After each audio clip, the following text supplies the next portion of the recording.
मैं अभी बोध गया में हूँ और यहाँ पे इंटरनेशनल मेडिटेशन सेंटर है यहाँ पे बोध गया में, और उसी के अंतर्गत बिरसा फुले अंबेडकर समता फाउंडेशन के तहत आज बहुजन समाज के लिए जो एक कॉन्फ्रेंस होने वाली है 3 डे का, तो इस वीडियो में उसी चीज़ को कवर करने का प्रयास करेंगे हम। और यहाँ पर बहुत सारे पढ़े लिखे लोग आए हैं जिनकी पकड़ ज्ञान पर कह सकते हैं कि आप वो अपने अपने फील्ड में महारत हासिल किए हुए हैं। तो हमारे साथ इस ब्लॉग में बने रहिए और चलिए देखते हैं उनका कॉन्फ्रेंस, सुनते हैं और एंजॉय करेंगे कि कैसा है ये। चाहिए हमारे साथ संविधान है, संवैधानिक मूल्य है और मूवमेंट भी है, पर मैं ये समझना चाहती हूँ कि कितना आसान है हमारा मूवमेंट, इतना स्ट्रॉन्ग रहा है और इसके क्या चैलेंजेस हो सकते हैं या क्या किस तरह से जो है नेगोशिएशन या स्ट्रेटजीज हो सकती है जो हम डोमिनेंट वे में ही डोमिनेंट पर्सन को हम जवाब दे सके। और रूपक मतलब बहुत much love and solidarity and strength to you.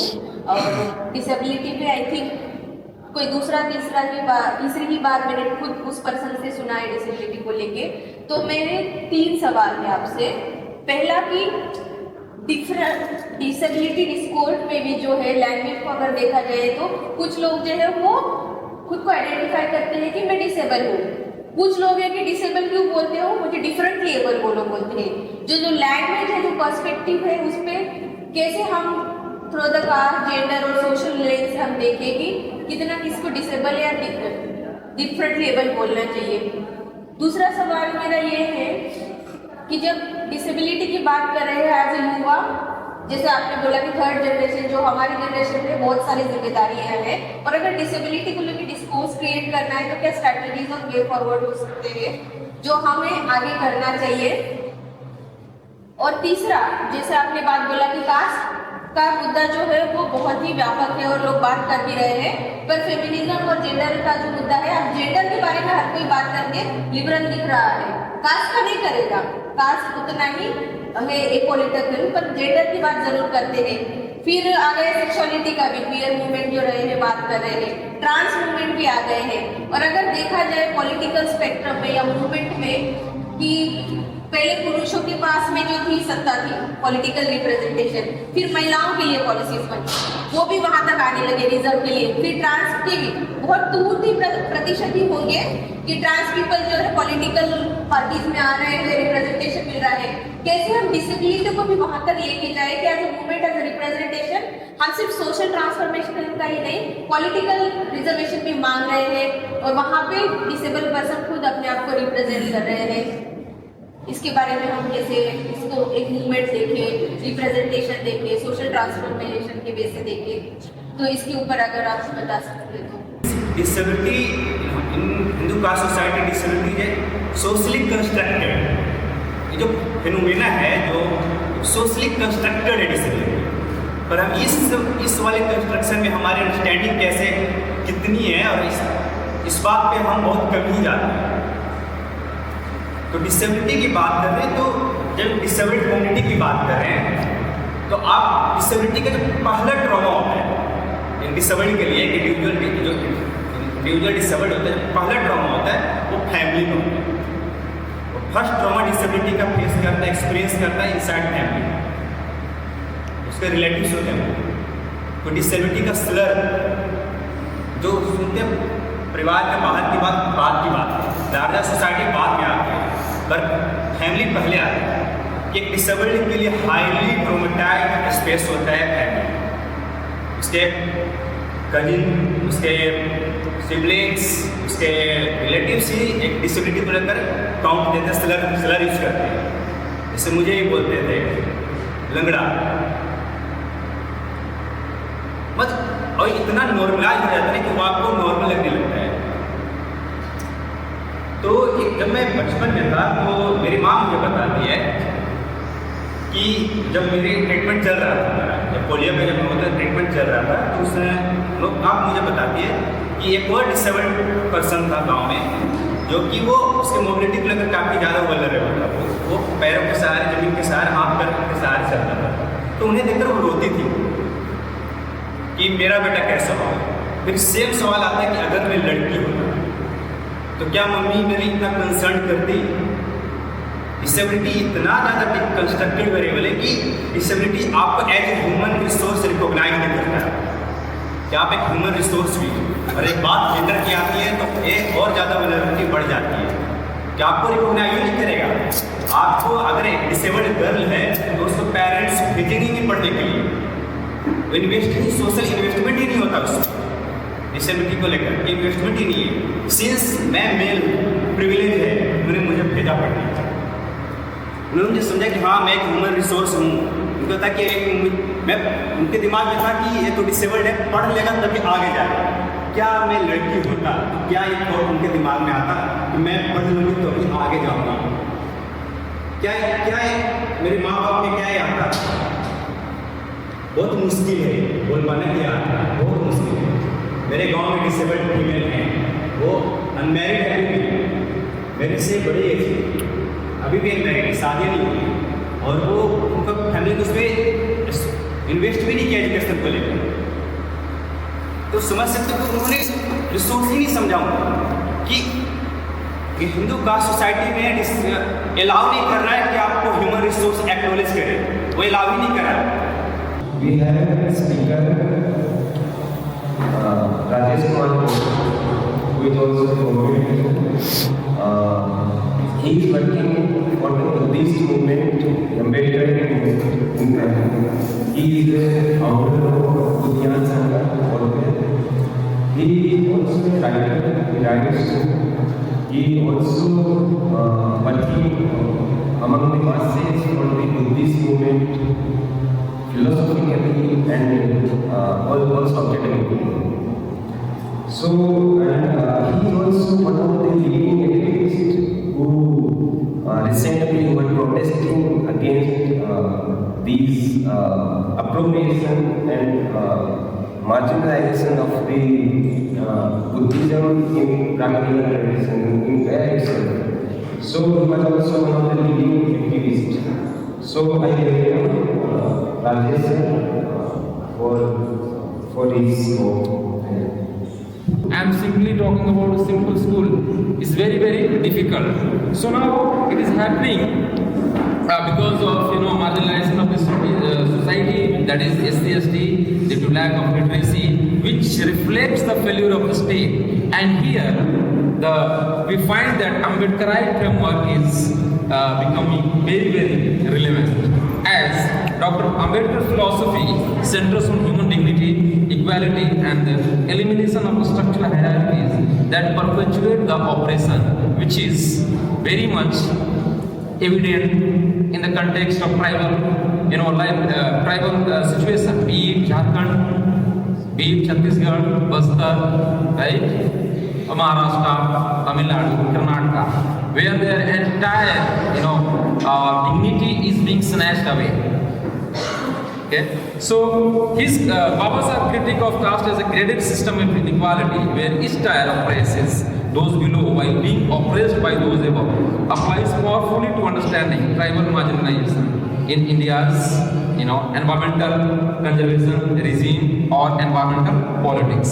Now, tribal communities, which occupies the bottom rung of our India's socio-political hierarchy, often we found them geographically isolated, economically impoverished, educationally marginalized, and politically disempowered. It means they are very, very voiceless. Now, the phrase what Ambedkar term, we can term in Ambedkar methodology, they are facing the compound oppressions, right? So, it is overlapping oppression of class, location, and indigeneity. Indigeneity means it is very much related to their culture, their social setup. For instance, if you look around there are various tribes, they are having their own social cultural organization. For instance, Gond, one of the very primitive tribe is Gond. Their very social structure is that name is Ghotul. But now if you look at this social setup, that is being completely eliminated. So that is also there. Now Ambedkar, under this methodology, we are coming across the state slavery, where constitutional provisions ostensibly protecting minorities, but becoming instruments of controlling them rather than liberating them. Now, eliminates conservation-induced displacement laws claiming to protect tribal rights. Actually, it facilitates their disposition from their own land. So, just as protective discrimination can perpetuate rather than eliminate inequality when implemented through a structural design to maintain the hierarchies. So now coming to the constitutional democracy and tribal rights, then we see that the Indian Constitution, as Baba Saheb envisioned, it represents a social revolution, a commitment to transforming a hierarchical inequitable society into an egalitarian democracy. As in our previous speakers, they have told that political democracy is nothing if we cannot bring the social democracy in our society.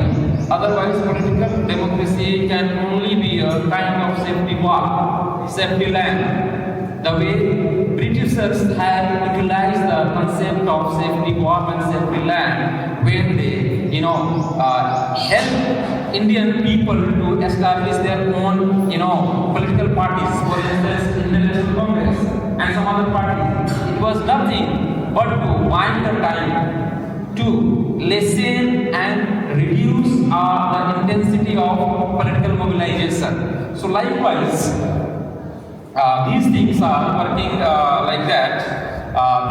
If we bring democracy, but if you're not thinking about the republic. So republic means it gives us the citizenship, and citizenship means we have all the rights, right? Yeah. So now in this term, now with respect to this, the Baba Saheb, he has envisioned the 5th schedule, which is very much evident under the Article 244 and 275, if one has to look. So 5th schedule incorporated into the Constitution under Ambedkar's guidance. It states special provisions of scheduled areas with significant tribal population and empowers the government to prohibit or restrict application of central and state laws in these areas, while TSC, that is Tribal Advisory Council, advises on tribal welfare.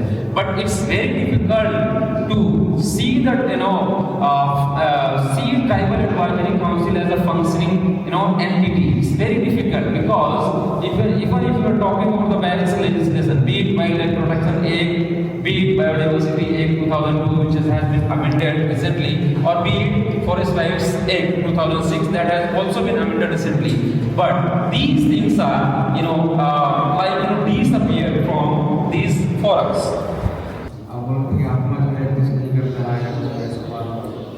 तो अगर हम सनातनी धर्म को लेकर सनातन है तो उसका जो टेक्स्ट है वो एक स्मृति है और एक श्रुति है। अगर हम श्रुति यानी बेसिक टेक्स्ट पे जाएं तो अगर उसमें लिखा हुआ है अहम ब्रह्मास्मि, यानी भगवत गीता में कृष्ण बोल रहे हैं कि तुम शरीर नहीं हो।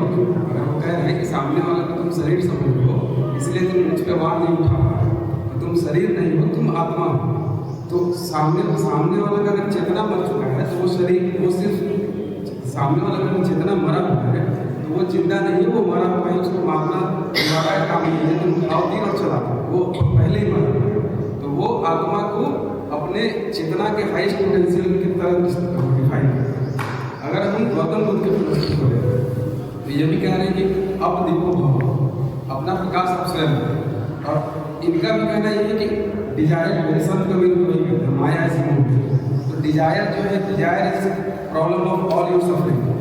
तो मेरा सवाल नहीं है, लेकिन मेरा आपसे यही सवाल है एक तरह से देखिए कि अगर आप शब्द को, अगर किसी चीज़ की टेक्सचुअल इंटरप्रिटेशन को उसके बेसिक चीज में जाकर नहीं कर रहे हैं, जैसे कि आप पुराण को पढ़ रहे हैं या तो फिर आप स्मृति को पढ़ रहे हैं, तो उसमें बहुत सारी ऐसी चीज़ लिखी हुई है जिसके कारण सुपरस्टिशन फैला, जैसे कारण अंधविश्वास आया और गौतम बुद्ध जैसे लोग आए, संत कबीर जैसे लोग आए जो ये सब चीज़ को धारणा को तोड़ के और आगे अपना धर्म बनाए या अपना एक सॉल्यूशन दिए। तो जो जहाँ प्रॉब्लम है उस प्रॉब्लम को वहीं पे देखा जाना चाहिए या उसका अपना सिर्फ बेसिक इंटरप्रिटेशन करना चाहिए। क्या मैं क्लियर हूँ? मतलब अगर सनातनी धर्म के टेक्स्ट में आत्मा का अर्थ कुछ और है तो ये कह देना कि आत्मा एग्जिस्ट नहीं करता है, क्या यह गलत नहीं है? क्या यह होना चाहिए कि उस टेक्स्ट को टेक्सचुअल इंटरप्रिटेशन के साथ साथ पूरे टेक्स्ट को पूरे टाइम फ्रेम के साथ उसको पूरे पार्टिकुलर अलग अलग करके नहीं, ये टेक्स्ट ये कह रहा है, ये टेक्स्ट ये कह रहा है, उसके अनुसार इंटरप्रिटेशन करना चाहिए। पहले बहुत पढ़ाया गया था कि पृथ्वी जो है चौकोर है, तो क्या होता था कि जब लोग डर के मारे दूर नहीं जाते थे समुद्र में, लगता था उनको हम गिर जाएंगे। लेकिन जब गैलीलियो ने पता लगाया कि पृथ्वी गोल है, सूरज के चारों ओर घूम रही है, तो क्या हुआ था, उनका हत्या हो जाती। तो अलग अलग फिलोसोफर ने, अलग अलग लोगों ने अलग अलग ढंग से चीज़ों को समझाया। तो जब भगवान ने कहा कि आत्मा नहीं है, तो हमने कहा कि आप शरीर से ऊपर से नीचे तक ऑब्जर्व करें, आप नीचे बैठिए, पता करें कि कहाँ आप फिजिकल हो, आप बॉडी लेवल पे आप, ठीक है। फिर अगर आपको लगता है कि आप फिलोसोफिकल वे में समझ रहे हैं कि आत्मा है, आत्मा अगर है,